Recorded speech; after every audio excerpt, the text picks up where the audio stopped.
श्री कृष्णम वंदे जगद्गुरु इदम श्री सद्गुरुवे नमः। वांग्मय नंबर 10 गायत्री साधना का गुह्य विवेचन, ऑडियो नंबर 46।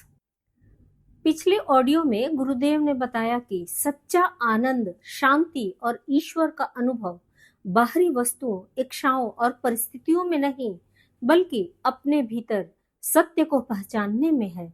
मनुष्य सुख की खोज बाहरी संसार में करता है, इसलिए इच्छाओं, राग द्वेष, मोह और दुख के चक्र में फंसा रहता है। जब वह जीवन के वास्तविक रहस्य को समझने का प्रयास करता है, अपने हृदय और मन को एकाग्र करके सत्य की ओर बढ़ता है, तब उसका जीवन स्वाभाविक रूप से बदलने लगता है। वह अपने प्रत्येक कार्य को सजगता और ईमानदारी से करता है तथा धीरे धीरे कर्म बंधन से मुक्त होने लगता है। गुरुदेव कहते हैं कि दुख भी जीवन का एक महत्वपूर्ण शिक्षक है। दुख मनुष्य को जगाता है और उसे जीवन की अस्थिरता का बोध कराता है। तब उसका मन अधिक गंभीर, परिपक्व और संतुलित बनता है। वह वस्तुओं और संबंधों के प्रति आसक्ति छोड़ते हुए जीवन को व्यापक दृष्टि से देखने लगता है। गुरुदेव यह भी समझाते हैं कि सत्संग का वास्तविक अर्थ केवल संतों के पास बैठना नहीं, बल्कि जीवन के सत्य को समझना और उसे व्यवहार में उतारना और सुनी हुई बातों पर चिंतन और अभ्यास करने पर ही उसका जीवन बदलता है। सत्संग का उद्देश्य मनुष्य को भ्रम, अज्ञान और मानसिक बंधनों से मुक्त करना है। आगे गुरुदेव ने जीवन की तुलना सुंदर वाटिका से करते हुए कहा कि माली की तरह जीवन रूपी बगीचे की देखभाल कर मनुष्य अपने विचारों, इच्छाओं और भावनाओं की रक्षा करे। यदि इच्छा और विकारों की खरपतवार बढ़ती है तो जीवन की सुंदरता नष्ट हो जाती है। गुरुदेव हम सभी को सजगता और आत्मनिरीक्षण द्वारा जीवन को संतुलित और सुंदर बनाने की कोशिश करते हुए जीवन की प्रेरणा देते हैं और कहते हैं कि राग, द्वेष, तुलना, अहंकार और बाहरी प्रभावों से ऊपर उठते ही उसके भीतर एक गहन शांति और आनंद प्रकट होता है। तब वह स्वयं को दूसरों से अलग नहीं अनुभव करता, बल्कि समस्त सृष्टि में एकता का दर्शन करता है। गुरुदेव कहते हैं कि आनंद कोई बाहरी उपलब्धि नहीं, बल्कि चेतना की एक अवस्था है। यह किसी वस्तु, व्यक्ति या परिस्थिति पर निर्भर नहीं है। निरंतर आत्मचिंतन, सजगता, सत्य की खोज और साधना के द्वारा प्रत्येक मनुष्य इस शुद्ध, सात्विक और स्थायी आनंद को प्राप्त कर सकता है। अब आगे है ब्रह्म ज्ञान का मार्ग कठिन नहीं। यद्यपि सांसारिक लोग ब्रह्म ज्ञान को बड़ा कठिन, प्रायः असंभव मानते हैं, पर यह एक बड़ी भूल है। ब्रह्म ज्ञान अथवा आध्यात्मिकता मनुष्य के जीवन में आदिकाल से ओतप्रोत है, इसलिए उसे समझ सकना और पालन कर सकना कुछ भी कठिन नहीं है। वर्तमान समय में इसमें जो कुछ कठिनाई जान पड़ती है, उसका कारण यही है कि इन दिनों संसार वास्तविकता को छोड़कर कृत्रिमता में बहुत अधिक लिप्त हो गया है। इसलिए जो मार्ग मनुष्य के वास्ते सीधा, सरल और हितकारी था, वही उसे कठिन और असंभव जान पड़ता है। पर यदि विचार पूर्वक देखा जाए तो भलाई एवं पवित्रता का मार्ग पाप और नीचता की अपेक्षा कहीं सरल है। भलाई में जो स्वाद है, पवित्रता में जो आनंद है, वह पाप और नीचता के सरूर से अधिक मजेदार है। भलाई करना पाप करने से ज्यादा आसान है, क्योंकि परमात्मा स्वरूप मनुष्य की प्रवृत्ति स्वभावतः पवित्रता की ओर है। पाप और नीचता बड़े अप्राकृतिक हैं। मनुष्य नहीं चाहता है कि वह निकृष्टता के पंजे में फंस जाए। उस मार्ग पर चलने में उसे पग पग पर अपनी आत्मा का संहार करना पड़ता है, मन की रुचि पर बलात्कार करना होता है, तब कहीं वह पाप कर पाता है। जो व्यक्ति धूम्रपान का प्रारंभ करते हैं, उन्हें भयंकर खांसी उठती है, नेत्रों में आंसू आ जाते हैं, शरीर में पीड़ा होती है, सिर में चक्कर आते हैं, मुंह में से दुर्गंध उठती है। यह सब इसी कारण होता है क्योंकि तंबाकू अप्राकृतिक है। परमेश्वर नहीं चाहता कि हम वह कार्य करें। प्रकृति का सहयोग उसमें नहीं है, केवल हमारी अनाधिकार चेष्टा ही उन दिव्य शक्तियों के विरुद्ध युद्ध करती है। इसी प्रकार पाप एवं नीचता का प्रारंभ करने में हमारे अंतःकरण में भयंकर विक्षोभ होता है। आत्मग्लानि तथा क्लेश उत्पन्न होता है। मन किसी अज्ञात भय से थर थर कांपता है। हमारे दुष्कृत्य में साथ नहीं देना चाहता। हमारा शरीर स्वाभाविक गति से उस ओर नहीं चलता। अड़ियल घोड़े की तरह वह स्थान स्थान पर अटकता है और उस मार्ग पर नहीं चलना चाहता। हमारे संकल्प, हमारी धारणाएं, हमारी वृत्तियां सब ही जवाब दे देते हैं। अपने मन पर अत्याचार करते हुए हम पाप में प्रवृत्त होते हैं।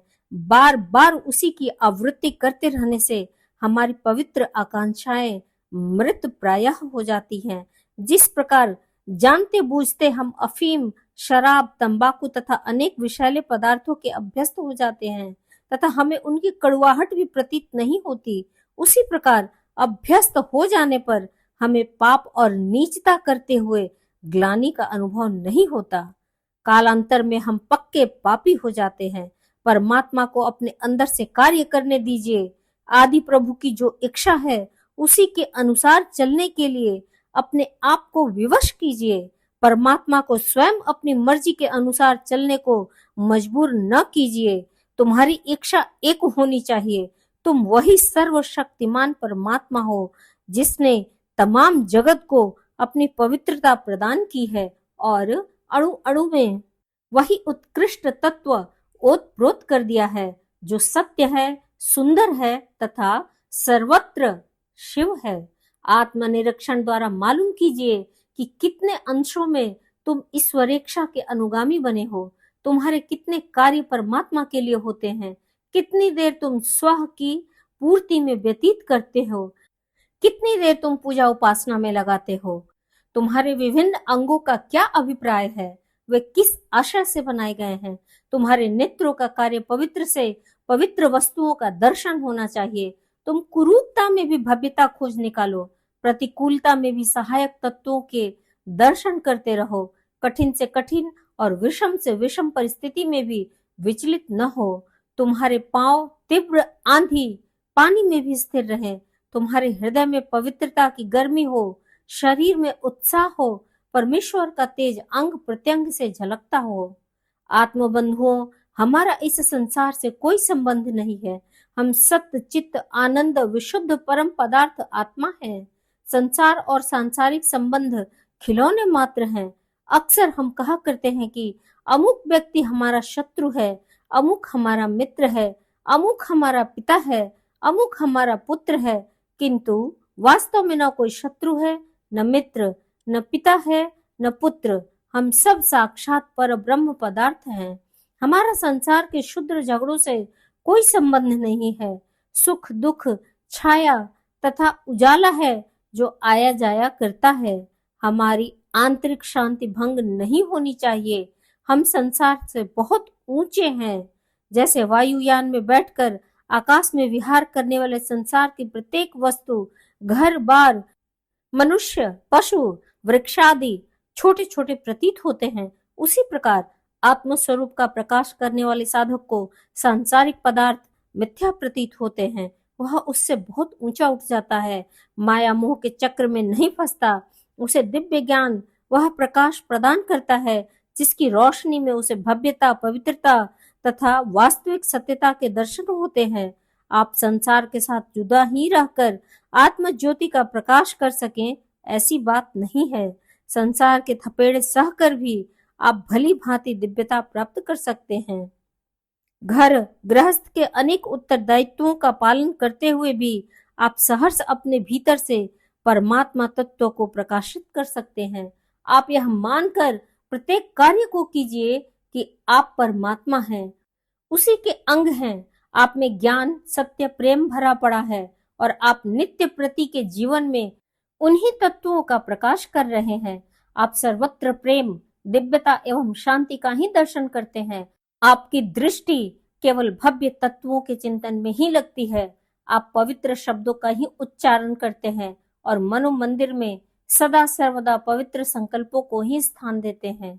आपका लक्ष्य एवं आदर्श जितना दिव्य होगा, उतनी ही आपको ईश्वरीय प्रेरणा प्राप्त होगी। जो गुण आप में नहीं है उन्हें अपने अंदर मान लीजिए, फिर उन्हीं के अनुरूप आचरण कीजिए। कालांतर में वे ही शुभ तत्व आप में प्रकट होंगे। आप अपने को दीनहीन पापी नहीं, परम पवित्र निर्विकार आत्मा मानिए। ब्रह्म ज्ञान के लिए ध्यान की आवश्यकता। ब्रह्म ज्ञान अथवा ईश्वर के स्वरूप को समझने और उसके अनुसार चलने के लिए अनेक मार्ग हैं, पर भक्ति पूर्वक ईश्वर का ध्यान और भजन करना उन सब में प्रधान है। यह एक ऐसा साधन है जो प्रत्येक ईश्वरीय मार्ग की सफलता के लिए आवश्यक है। गरुड़ पुराण में कहा गया है कि भज इत्येव वै धातुः सेवयां परिकीर्तिता सत्मात् सेवा बुद्धि प्रोक्ता भक्ति साधन भूयसी। श्लोक का तात्पर्य है कि भज धातु का अर्थ सेवा है, भज सेवायाम, इसलिए बुद्ध जनों ने भक्ति का साधन सेवा कहा है। भजन शब्द भज धातु से बना है, जिसका स्पष्ट अर्थ सेवा है। ईश्वर का भजन करना चाहिए। जिन शास्त्रों ने इस महामंत्र का मनुष्य को उपदेश दिया है, उनका तात्पर्य ईश्वर की सेवा में मनुष्य को प्रवृत्त करा देना था। जिस विधि व्यवस्था से मनुष्य प्राणी ईश्वर की सेवा में तल्लीन हो जाए, वही भजन है। इस भजन के अनेक मार्ग हैं। आध्यात्म मार्ग के आचार्यों ने देश, काल और पात्र के भेद को ध्यान में रखकर भजन के अनेकों कार्यक्रम बनाए और बताए हैं। विश्व के इतिहास में जो अमर विभूतियां, महान आत्माएं, संत, सिद्ध, जीवन मुक्त, ऋषि एवं अवतार हुए हैं, उन सभी ने भजन किए हैं और कराए हैं, पर उन सब के भजनों की प्रणाली एक दूसरे के समान नहीं है। देश, काल और परिस्थिति के अनुसार उन्हें भेद करना पड़ा है। यह भेद होते हुए भी मूलतः भजन के आदि मूल तथ्य में किसी ने अंतर नहीं आने दिया है। भजन यानी ईश्वर की सेवा करने का तरीका ईश्वर की इच्छा और आज्ञा का पालन करना है। सेवक लोग अपने मालिकों की सेवा इसी प्रकार किया करते हैं। एक राजा के शासन तंत्र में हजारों कर्मचारी काम करते हैं। इन सब के जिम्मे काम बटे होते हैं। हर एक कर्मचारी अपना अपना नियत काम करता है। अपने नियत कार्य को उचित रीति से करने वाला राजा का कृपा पात्र होता है। उसके वेतन तथा पद में वृद्धि होती है, पुरस्कार मिलता है, खिताब आदि दिए जाते हैं। जो कर्मचारी अपने नियत कर्म में प्रमाद नहीं करता है, वह राजा का कोप भाजन बनता है। जुर्माना, मौतिल्ली, तनख्वाह में तंजुल्ली, बर्खास्तगी या अन्य प्रकार की सजाएं पाता है।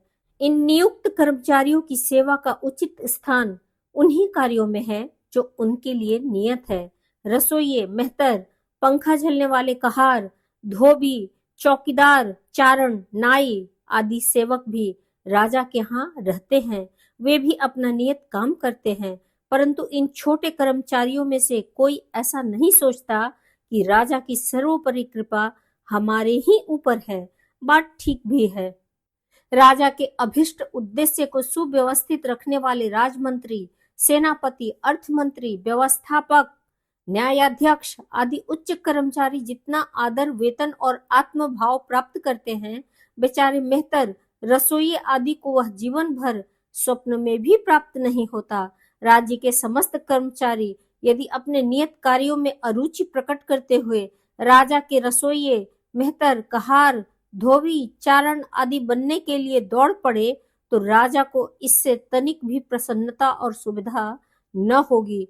हजारों लाखों रसोइयों द्वारा पकाया और परोसा हुआ भोजन अपने सामने देखकर राजा को भला क्या प्रसन्नता हो सकती है। यद्यपि इन सभी कर्मचारियों का राजा के प्रति अगाध प्रेम है और प्रेम से प्रेरित होकर ही उन्होंने व्यक्तिगत शरीर सेवा की ओर दौड़ लगाई, पर ऐसा विवेक रहित प्रेम करीब करीब द्वेष जैसा ही हानिकारक सिद्ध होता है। इससे राज्य के आवश्यक कार्य में हर्ज और अनावश्यक कार्य की वृद्धि होगी। यह कार्यवाही किसी बुद्धिमान राजा को प्रिय नहीं हो सकती।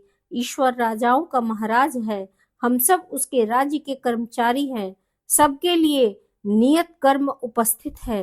अपने अपने उत्तरदायित्व का उचित रीति से पालन करते हुए हम ईश्वर की इच्छा और आज्ञा को पूरा करते हैं और इस प्रकार सच्ची सेवा करते हुए स्वभावतः उसके प्रिय पात्र बन जाते हैं। राजाओं को व्यक्तिगत सेवा की आवश्यकता भी है, परंतु परमात्मा को रसोइये, मेहतर, कहार, चारण, चौकीदार आदि की कुछ भी आवश्यकता नहीं है। वह सर्वव्यापक है, वासना और विकारों से रहित है। ऐसी दशा में उसके लिए कपड़ा, भोजन, पंखा, रोशनी आदि का कुछ उपयोग नहीं है। ध्यान, जप, स्मरण, कीर्तन, व्रत, पूजन, अर्चन, वंदन यह सब आध्यात्मिक व्यायाम है। इनके करने से आत्मा का बल और सतोगुण बढ़ता है। आत्मोन्नति के लिए इन सब का करना आवश्यक है और उपयोगी भी है, परंतु इतना मात्र ही ईश्वर भजन या ईश्वर भक्ति नहीं। यह भजन का एक छोटा सा अंश मात्र है। सच्ची ईश्वर सेवा उसकी इच्छा और आज्ञाओं को पूरा करने में है, उसकी फुलवारी को अधिक हरा भरा फला फूला बनाने में है। अपने नियत कर्तव्य करते हुए अपनी और दूसरों की सात्विक उन्नति तथा सेवा में लगे रहना प्रभु को प्रसन्न करने का सर्वोत्तम उपाय हो सकता है। आगे गुरुदेव बता रहे हैं कि ईश्वर का भजन कैसे किया जाए। साधारण रीति से सभी भगवान का नाम लेते हैं, पर जब तक उसके साथ भगवान के आदेशों के पालन का ध्यान न रखा जाए तब तक विशेष फल प्राप्त नहीं हो सकता। भगवान का नाम जप करने के साथ दशों इंद्रियों की कुवासनाओं को त्याग कर चित्त को सदाचारी और सात्विक बनाकर जब परमात्मा का स्मरण किया जाता है तभी उसमें सच्चा लाभ प्राप्त होता है। नाम जप करने वाले के लिए शास्त्रकारों ने 10 नामापराध बताए हैं और उनसे बचे रहने का कठोर आदेश किया है। जैसे औषधि सेवन के साथ साथ परहेज से रहना भी आवश्यक है, उसी प्रकार नाम जप करने वालों को 10 नामापराधों से बचना भी आवश्यक है। परहेज बिगाड़ने से, कुपथ्य करने से अच्छी औषधि का सेवन भी निष्फल हो जाता है। उसी प्रकार नामापराध करने से नाम जप भी निष्फल चला जाता है। 10 रीतों से 10 नामापराधों से बचकर राम नाम जपने से कोटि यज्ञों का फल प्राप्त होता है। वे 10 ऋतु यह है: सानिंदा सती नाम वैभव, कथा श्री श्रेयोर भेद धीरा, श्रद्धा गुरु शास्त्र वेद, वचने नाम्न्यर्थवाद भ्रमः, नामस्तीति निषिद्ध वृत्ति, विहित त्याग हि धर्मान्तरैः, साम्यं नाम जपे शिवस्य, च हरेर्नामापराधदश। अर्थात पहला सनिंदा, दूसरा असति नाम वैभव कथा, तीसरा श्री श्रेयोर भेद धीः, चौथा अश्रद्धा गुरु वचने, पांचवा शास्त्र वचने, छठा वेद वचने, सातवां नाम्न्यर्थवाद भ्रमः, आठवां नामस्तीति निषिद्ध वृत्ति, नौवां विहित त्याग, 10वां धर्मांतरे साम्यम। यह देश नाम अपराध या ऋत है। इनको त्यागने से नाम जप का कोटि यज्ञ फल प्राप्त होता है। इन 10 का खुलासा नीचे किया जा रहा है। पहला है सतनिंदा। सत्पुरुषों की, सज्जनों की, सत्य की, सच्चे कार्यों की, सत्य सिद्धांतों की किसी स्वार्थ भाव से प्रेरित होकर निंदा करना, सत्य पर चलने की, सत्य सिद्धांतों को अपनाने का किसी लोभ या भय से साहस न होता हो तो लोग अपनी कमजोरी छिपाने के लिए सत्य बातों का या सत्पुरुषों का ही किसी मिथ्या आधार पर विरोध करने लगते हैं। यह सनिंदा है। शत्रु में भी सत्यता हो तो उस सत्यता की प्रशंसा ही करनी चाहिए। दूसरा है असती नाम वैभव कथा। असत्य के आधार पर बढ़े हुए व्यक्तियों या सिद्धांतों के नाम या वैभव की प्रशंसा करना। कितने ही झूठे, पाखंडी, अत्याचारी व्यक्ति अपनी धूर्तता के आधार पर बड़े कहलाने लगते हैं। उनकी चमक दमक से आकर्षित होकर उनकी प्रशंसा करना या उनके वैभव का लुभावना वर्णन करना त्याज्य है। असत्य की सदा निंदा ही की जानी चाहिए। झूठे आधार पर मिली हुई सफलताओं को इस प्रकार समझना या समझाना कि उसका अनुकरण करने का लोभ पैदा हो, नामापराध है। तीसरा है श्री शेषयोर भेदधि।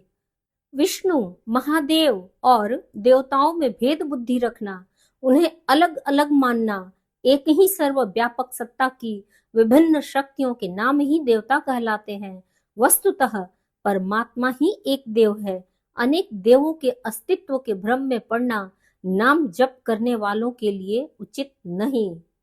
चौथा है अश्रद्धा गुरु वचने, अर्थात सदगुरु, धर्मावद, तत्वदर्शी, निष्पृह आप्त पुरुषों के सदवचनों में अश्रद्धा रखना, विरोध न करते हुए भी उदासीन रहना अश्रद्धा कहलाती है।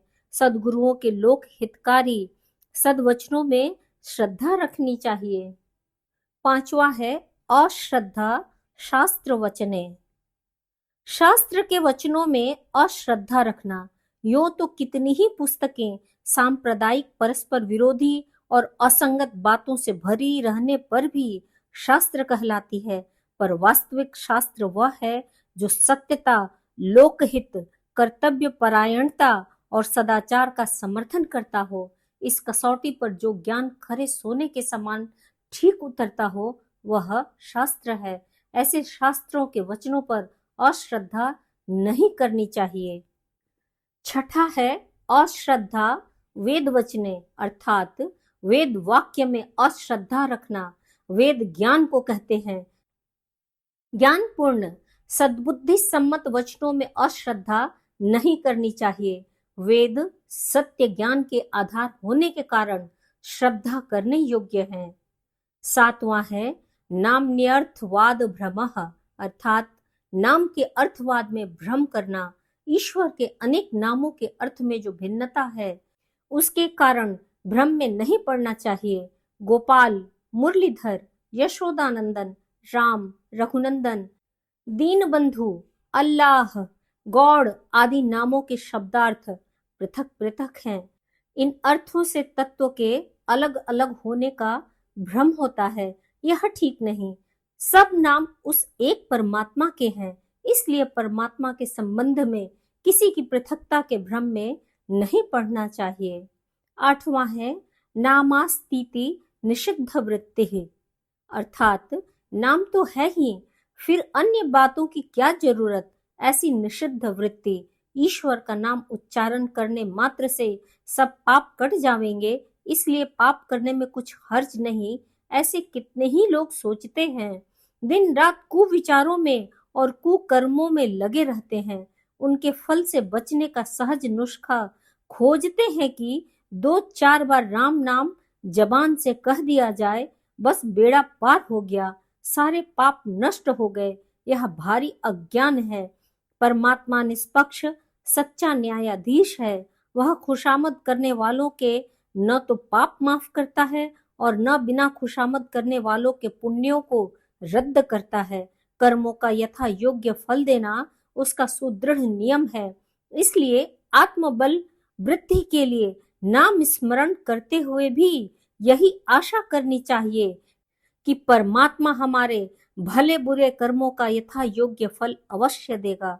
जो पाप नाश की आशा लगाए बैठे रहते हैं और कुमार्ग को छोड़कर सन्मार्ग पर चलने का प्रयत्न नहीं करते, वे नामा अपराध करते हैं। 9वां है विहित त्याग, अर्थात विहित कर्मों का त्याग, उत्तरदायित्व का छोड़ना, कर्तव्य धर्म से मुंह मोड़ना नामा अपराध है। कितने ही मनुष्य संसार मिथ्या है, दुनिया झूठी है आदि महावाक्यों का सच्चा रहस्यमय अर्थ न समझकर अपने कर्तव्य, धर्म एवं उत्तरदायित्व को छोड़कर घर से भाग जाते हैं। इधर उधर आवारागर्दी में, दुर्व्यसनियों के कुसंग में मारे मारे फिरते हैं। यह अनुचित है। ईश्वर प्रदत्त उत्तरदायित्वों और कर्तव्य धर्मों को पूरी सावधानी और ईमानदारी से पूरा करते हुए भगवान का नाम स्मरण करना चाहिए। 10वां है धर्मांतरः साम्यम, अर्थात धर्म से इतर, धर्म विरुद्ध बातों को भी धर्म की समता में रखना। अनेक सामाजिक कुरीतियां ऐसी हैं जो धर्म विरुद्ध होते हुए भी धर्म में स्थान पाती हैं, जैसे पशु बलि एवं स्त्री और शूद्रों के साथ होने वाली असमानता तथा अन्याय के व्यवहार धर्म के नाम पर प्रचलित हैं, पर वास्तव में अधर्म है। ऐसे अधर्मों को धर्म से जोड़ना धर्म नहीं हो सकता। अकर्तव्यों को रूढ़िवाद के कारण धर्म साम्य नहीं बनाना चाहिए। इन 10 रीतों से शुद्ध होकर, इन्हें त्याग कर, 10 इंद्रियों को संयम में रखकर सत्य और धर्म से जीवन को ओतप्रोत बनाते हुए जो लोग नाम जप करते हैं, भगवान का मंत्रोच्चार करते हैं, उन्हीं की आत्मा पवित्र होती है और वे ही कोटि यज्ञ फल के भागी होते हैं। वैसे तो तोते भी राम राम रटते रहते हैं, पर इससे कोई प्रयोजन सिद्ध नहीं होता। पाठकों को 10 ऋत होकर ही नाम जप करना चाहिए और याद रखना चाहिए कि राम नाम सब कोई कहे, 10 ऋतु कहे न कोय, एक बार 10 ऋतु कहे, कोटि यज्ञ फल होय। आइए इस दोहे को अपने हृदय में धारण करते हुए और नाम जप का महत्व कैसे करें और किन भावनाओं के साथ करें, इन सब को याद रखते हुए आज का स्वाध्याय यहीं तक। सभी को प्रणाम। 21वीं सदी उज्जवल भविष्य। भारत माता की जय। सभी को प्रणाम। वाग्देव अर्थात शब्द, विचार, भावनाओं का दिव्य देव संग्रह परम पूज्य गुरुदेव युग दृष्टा की इस धरोहर को ऑडियो रूप में सुनने के लिए चैनल को सब्सक्राइब करें, वीडियो को लाइक करें, नोटिफिकेशन ऑन करें, गुरुवाणी जन जन तक पहुँचाएं। जय महाकाल। हृदय से आभार।